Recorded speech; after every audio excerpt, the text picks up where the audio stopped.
Hi, everyone. How are you today? So, welcome to the webinar. And it's really great to see you all here. Wow, it's so good that you've all come. Thank you. First of all, I would like to just introduce myself in 2 lines for those of you who don't know me yet. My name is Sabine Blanchflower, Ange Sabine Blanchflower, as many of you know me. And I've lived and grew up in India, in Auroville. And most of my life I've lived there. And I have been a ceramic artist for the last 30 years. And the last 10 of those 30 years, I believe that I really reached the zone of excellence in what I was doing. It was really nice to be there. And there is nothing wrong with the zone of excellence, mind you. And many here, I'm sure, are really good at what they do.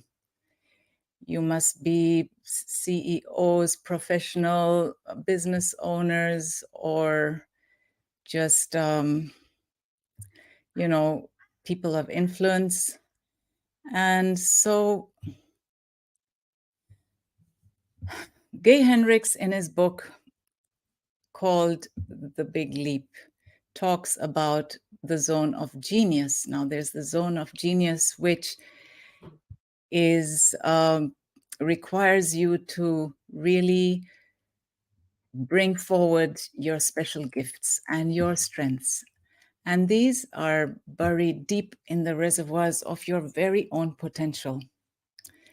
So in his book, Gay Hendricks says that by the age of 40, many of us have tuned out the call to genius, and we are getting loud and repeated alarms in the form of depression, illness, injuries, and relationship conflict.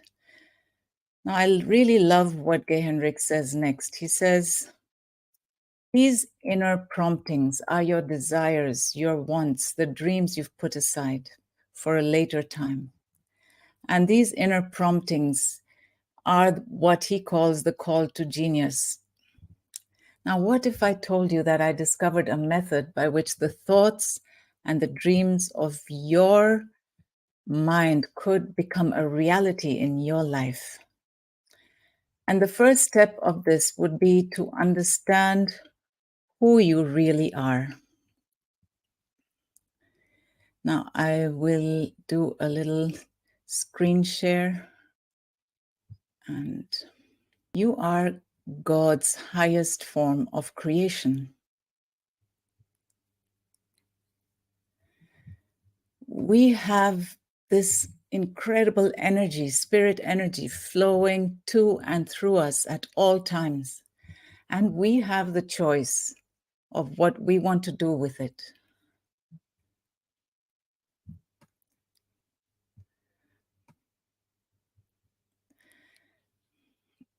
You are a spiritual being. There is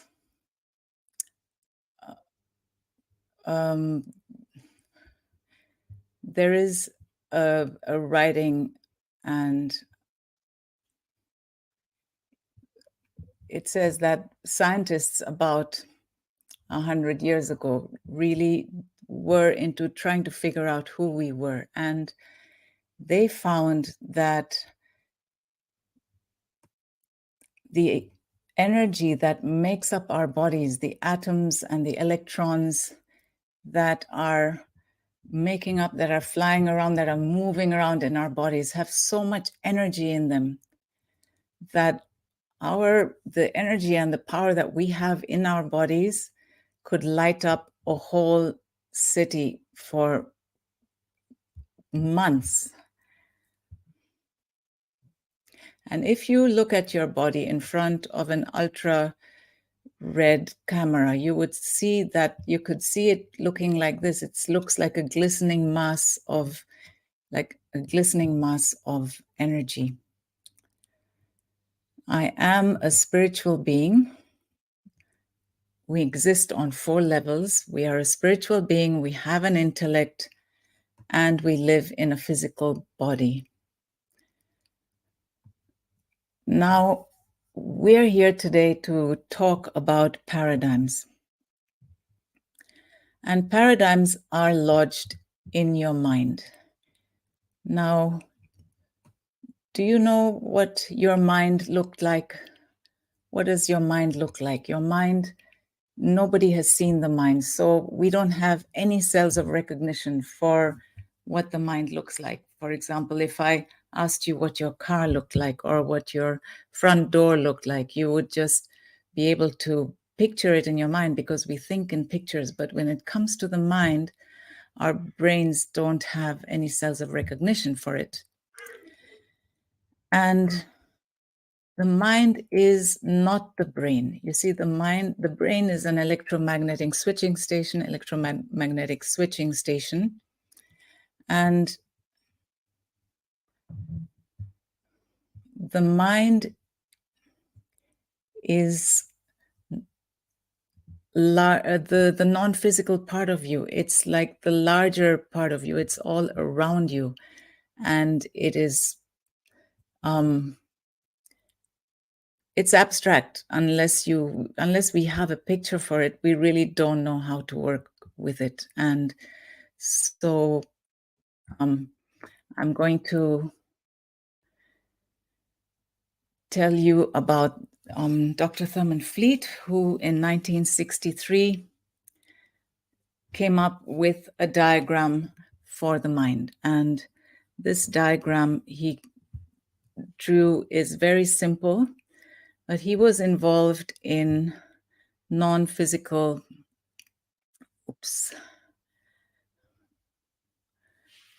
he was involved in alternative healing.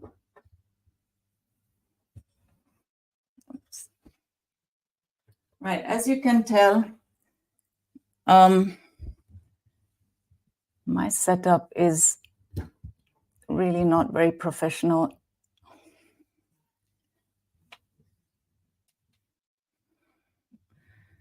I'm just going to turn this camera. This is really embarrassing. I have to tell you what happened just before, an hour before I started. I realized that I don't have enough internet connection, that the Wi-Fi was weak. And so I had to cycle into town and get a connector for the cable, and that didn't work. And so by the time it was 3, I was nowhere near ready. So I'd like to ask you to be patient with me, because what I want to tell you is really pretty amazing. And I've prepared a board, and my second camera was supposed to go on this.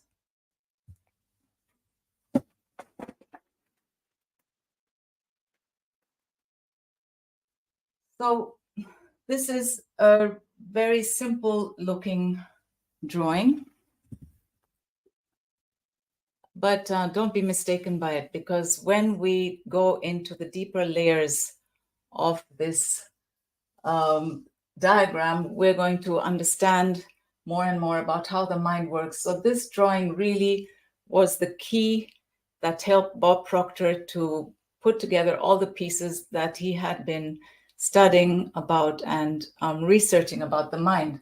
So I would like you to allow the larger circle to represent the mind, and the smaller circle represents the body. The mind is movement, and the body is an expression of the movement.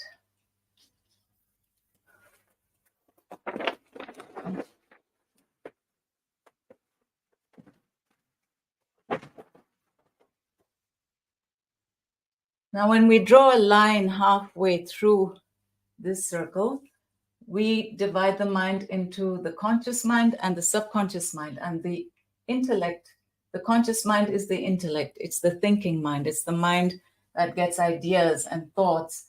And the subconscious mind is the emotional mind. Now, we think with our conscious mind, and the subconscious mind executes whatever we think, and it expresses itself through the body. Let's have a closer look at this, because this is where the paradigm is actually lodged. We have an intellect. The conscious mind can accept or reject any ideas that are given to it. The subconscious mind, however, has to accept everything you put into it. It is purely deductive. It accepts everything as true. And so when we think, we impress thoughts onto the subconscious mind, and these thoughts are then translated into vibrations in the body through the emotions. The emotions feel like vibrations, and these vibrations then control and express themselves in behavior and in action. And our paradigms are in our subconscious mind. And this is why knowing is not enough.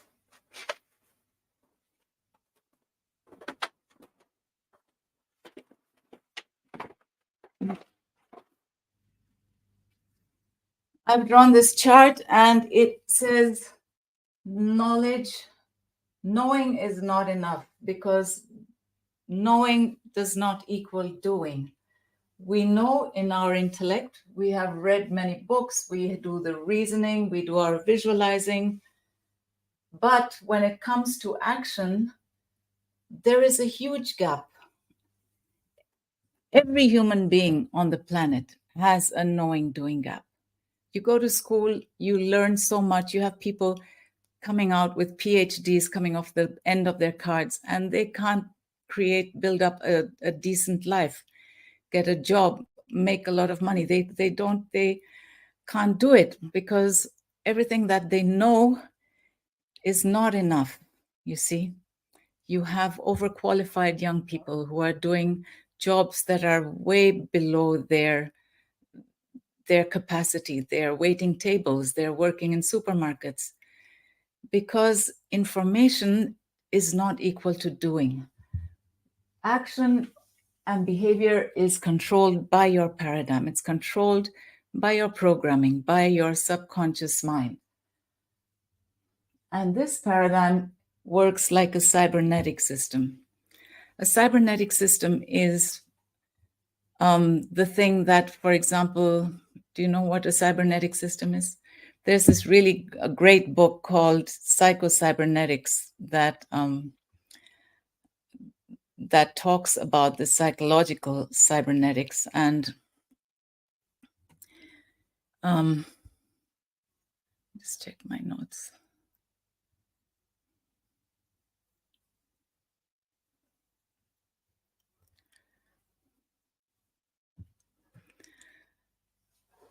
You have people who are really well educated who can't grow a successful life or a business.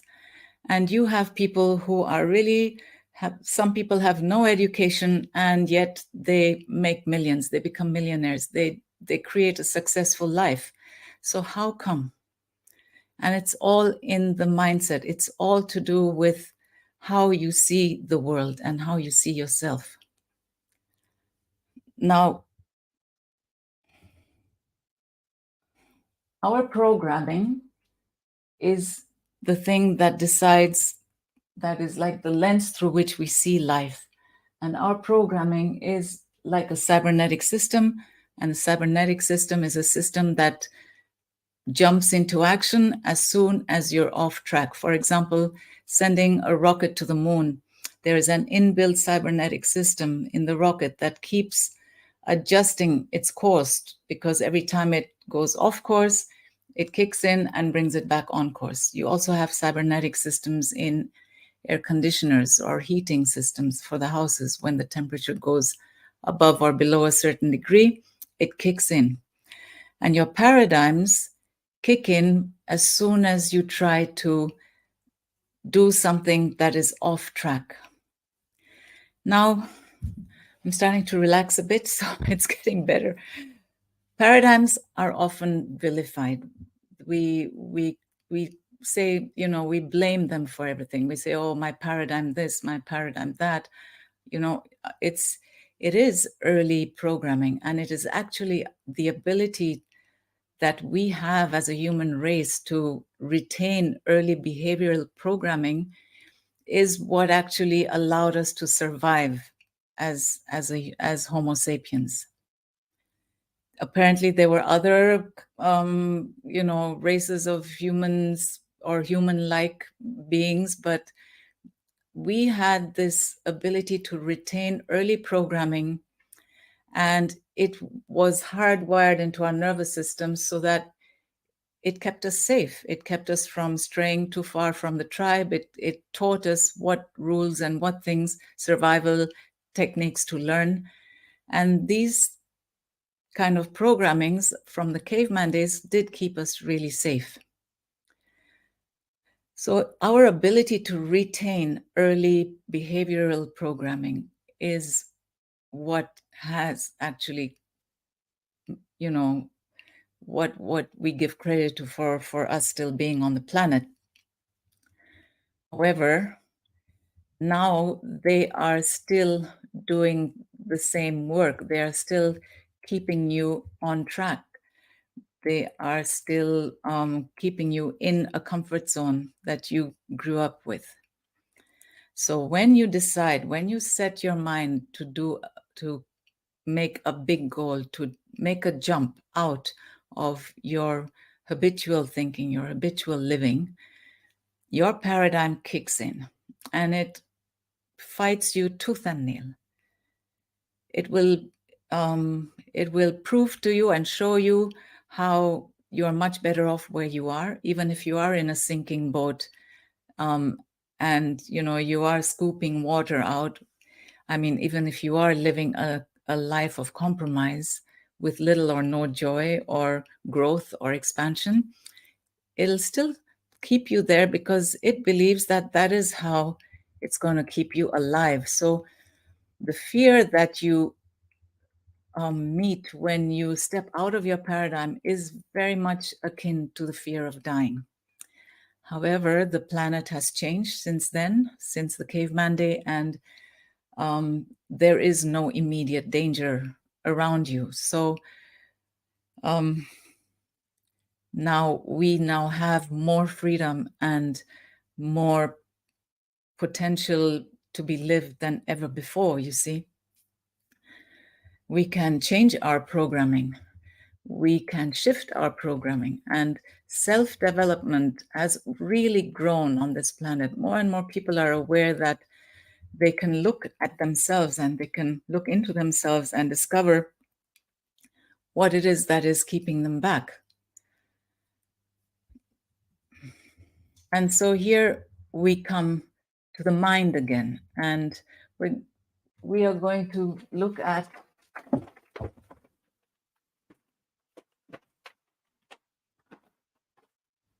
how the mind works.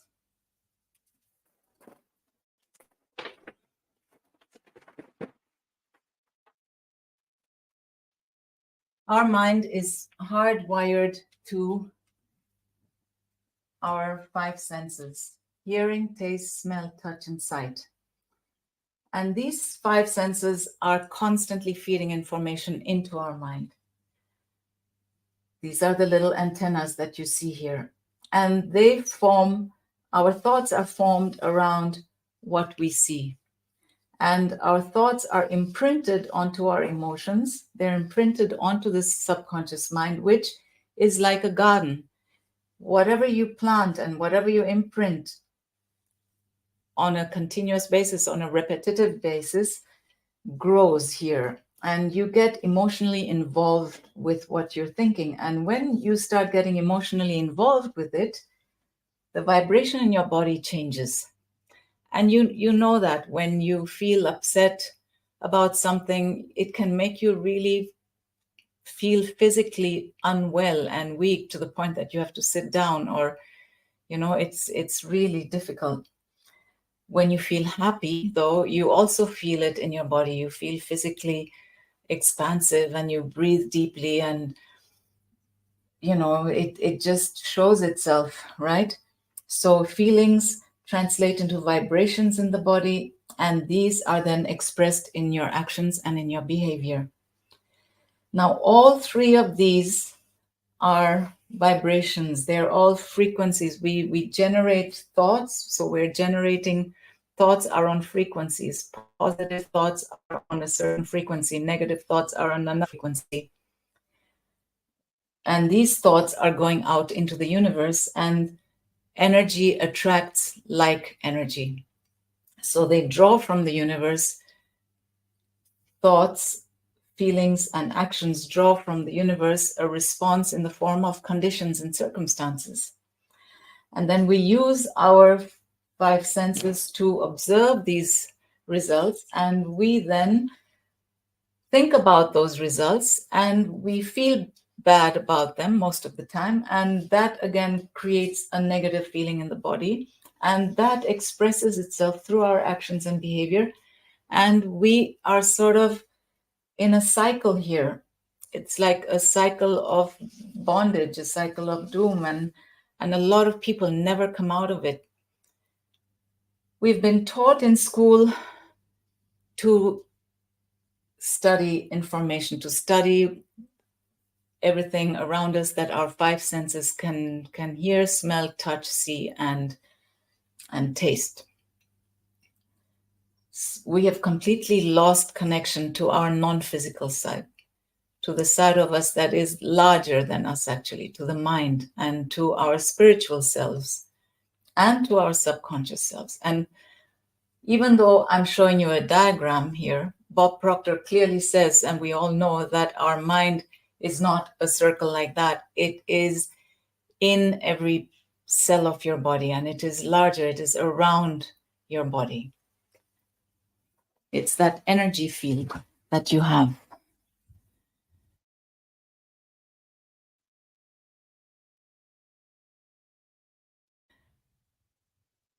I promise you, as we go deeper and deeper into the layers of this stick person, you will understand why we call this diagram the key. So,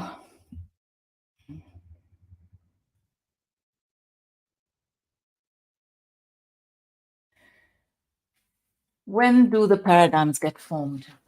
When you enter the stage of life,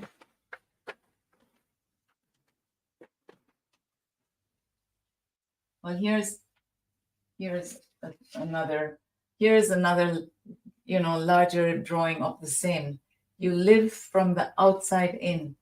Your conditions and your circumstances are observed. You think about them. The thoughts impress themselves onto your emotional mind. Your paradigm is here, and this dictates how you act. So the paradigm plus the emotions. Now the paradigms are like this lens that you get put in before you can start thinking. It happens before the age of 7, right from birth, right when you enter this stage, your paradigms start forming. So thoughts get impressed on emotions. Paradigms say this is what it is. They dictate how you see yourself. They are your self-image. They are the way you see the world. That impresses itself on the body, turns into a vibration, draws to itself and conditions and results. This is what we call an R, is the result. It's a negative result. You look at it, you think about it, and this is how it goes. Knowing, you have your paradigms in between, and then there's doing. And sometimes the more you know, if you haven't figured out this bit, it becomes really frustrating, really frustrating.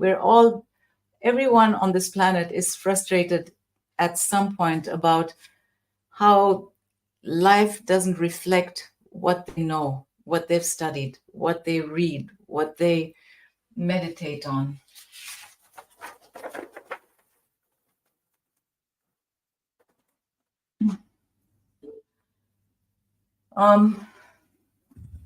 When you come onto this planet as a baby, your subconscious mind is completely open and your conscious mind is not formed.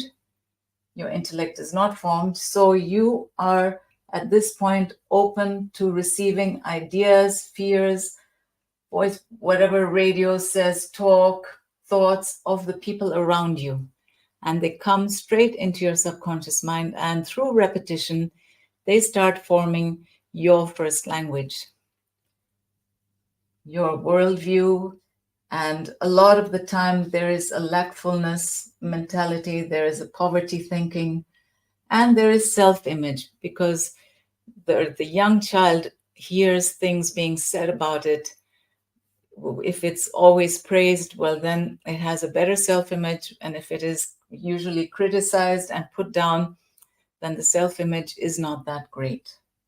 But you are more than you think you are. This is really important. This programming defines 98% of your habitual behavior. You don't even think about it. It is hardwired to your logic. It is hardwired to your nervous system as well. It just is the way things are. It just is the way you move forward in life.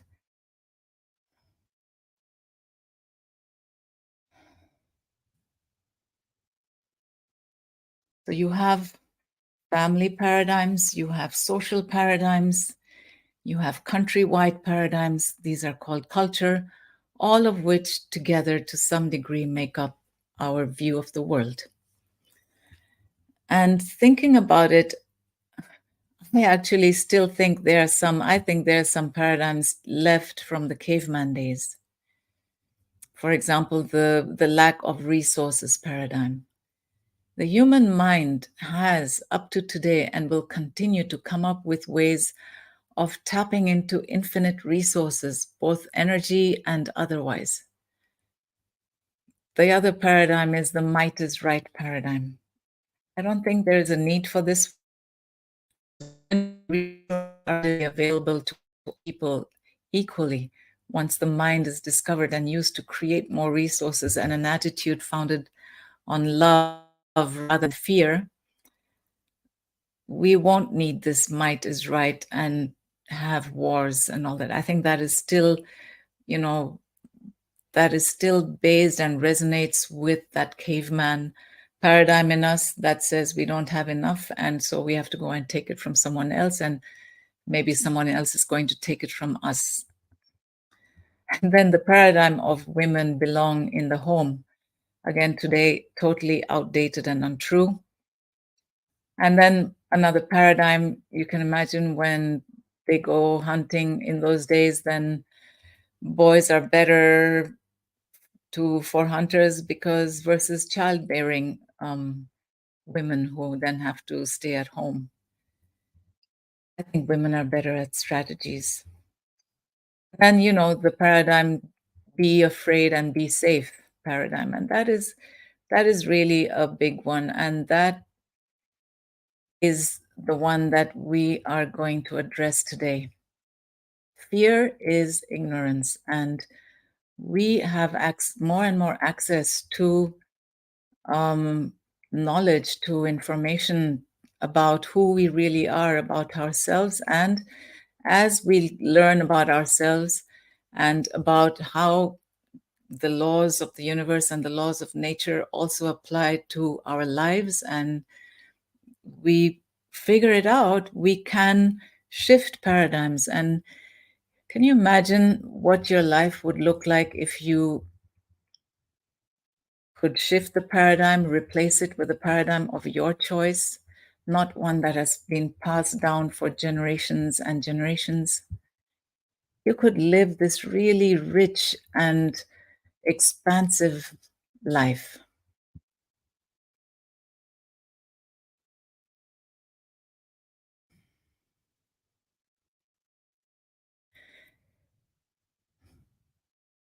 Everything starts in the mind. Everything around you, everything in this room I'm looking at, everything was once an idea in somebody's mind. we have the ability to take an idea, create a thought, create an idea, and bring it into reality. But our paradigms are in the way, and they're like this thin shell between our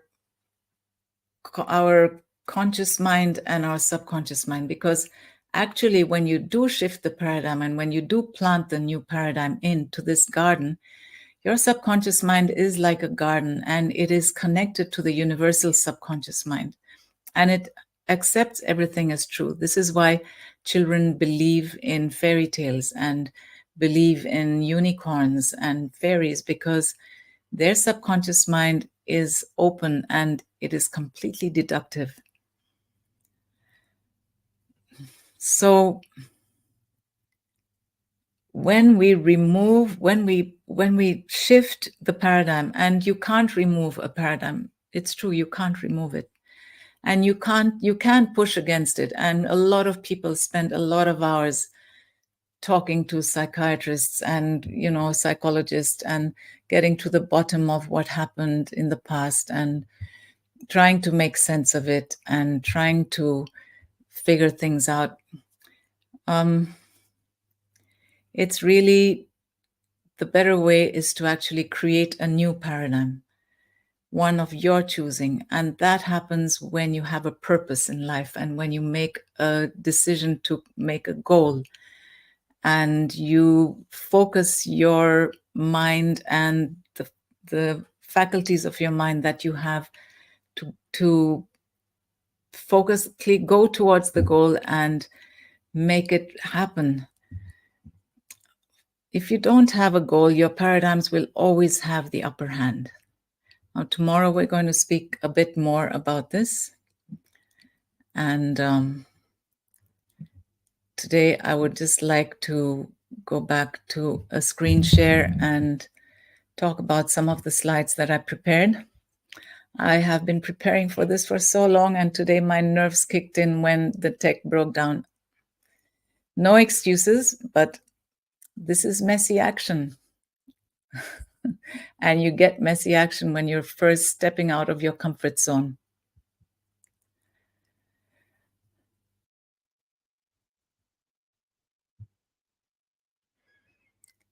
Your brain is an electromagnetic switching station. So your brain is not your mind. It is where your thoughts come into your body, and your thoughts, familiar thoughts, and the habitual thinking form neurological pathways that light up. And we have, by the time we're 40, many of these very, very fixed neurological pathways. So when you want to change your thinking, when you want to step out from the influence of your paradigms, it's work. It's like going through the forest for the first time. You have to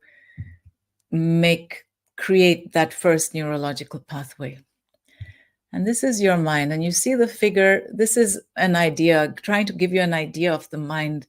The figure sitting here. Our thoughts are like our frequencies, and they go out from us and into the universe. And depending on what we're thinking, we're adding energy to already existing flows of energy. In the Bhagavad Gita, that is a really ancient scripture from India, where actually all of these self-development teachers and coaches and the philosophy that got built up in the West were based on some of the knowledge and information that was already prevalent in India for many, many years. And there's this line in the Vedas that say, energy follows thought. Today you will hear lots of coaches talking about how energy follows attention. Whatever you give attention to, you give energy to. So this picture gives you a little bit of an idea of that. And our mind is movement, and the body is a physical expression of that movement. So I thought this is a really beautiful image, and it gives you an idea of what we don't see. We're so tied down by what we see that we miss half of what is happening, half of our potential, half more than half. We miss who we really are. Everybody's mind is set up the same way. So this is this drawing helps you to just simplify the understanding of the mind, and it also allows you to start working with concepts. When you're little, we're all pure, unadulterated, positive energy, and our subconscious mind is wide open, and everything that is happening in the baby's environment is going directly into the baby's subconscious mind, and it forms a self-image. This is the cycle of creation. Thoughts are created by our mind, and you see, there is energy flowing to and through you. There's spirit flowing through and to you. And thoughts is the first form that spirit takes. We can choose what thoughts we think. We can actually choose what we do with this energy. Most of the time we don't choose. We just think. What we observe, we just think. We don't think. We just regurgitate and react. So thought is an amazing capacity that very few people use, but we can just create a thought out of spirit. And then when you think about it, you make an idea, and then the idea is made into a thing. You have the intellectual mind, you have the emotional mind, and you have the instrument, that is the body.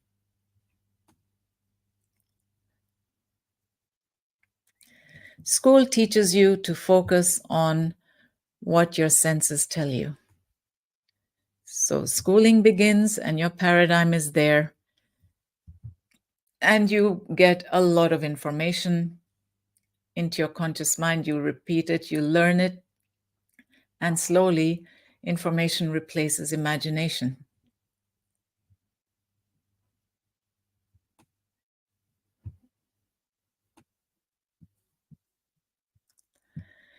And knowledge does not mean results. So school does give us valuable knowledge. However, school never really taught you how to alter your paradigms.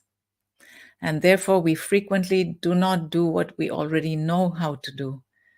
Superior knowledge, inferior results. And this really confuses people and frustrates people. Why do we not have any results?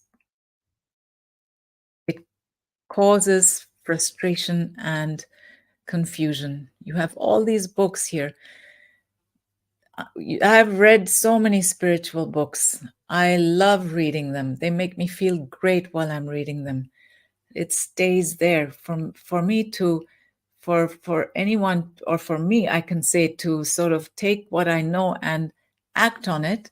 That's a whole different story. It's a whole different story. And that is why when people say on social media, you can have, be, and do anything you want. Yes, you can. But you need to do something about this, and doing something about this that has been with you your whole life, that is the challenge. It is also the joy. It is also the understanding that behind the fear that your paradigm holds up to stop you from stepping out of your safety zone, there is freedom, there is growth, there is expansion of your strengths, of your special gifts.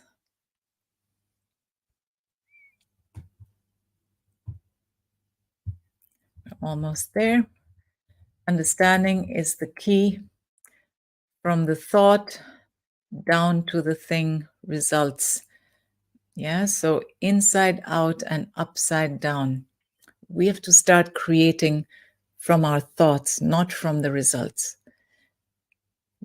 not the circumstances and the conditions. Those are there, yes, but we use those to see and know what we can change, what the solution is. The opposite.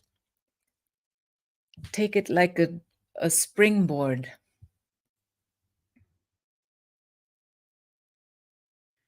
And this is the cycle of bondage.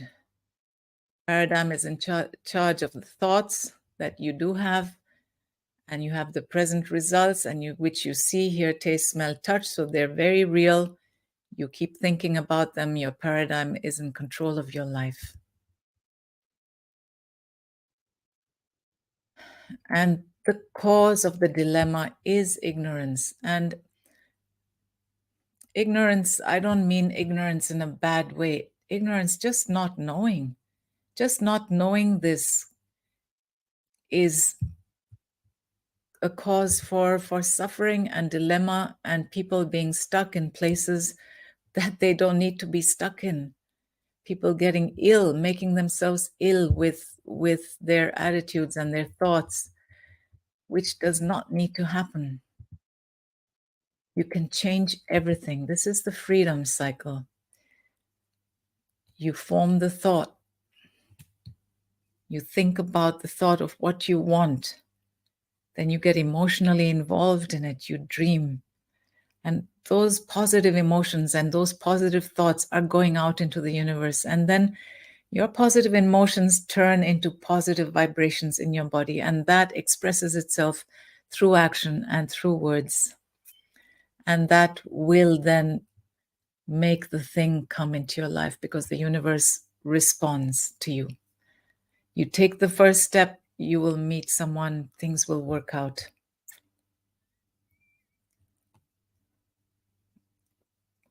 What is behind you is nothing compared with what is in front of you. This is the last slide, and I'm hoping now that tomorrow I'm going to be much less nervous, and the road ahead, for me at least, is clear. This is what I want to do, and I'm going to get so good at it. I'm going to blow your minds. But in the meantime, it's an effort.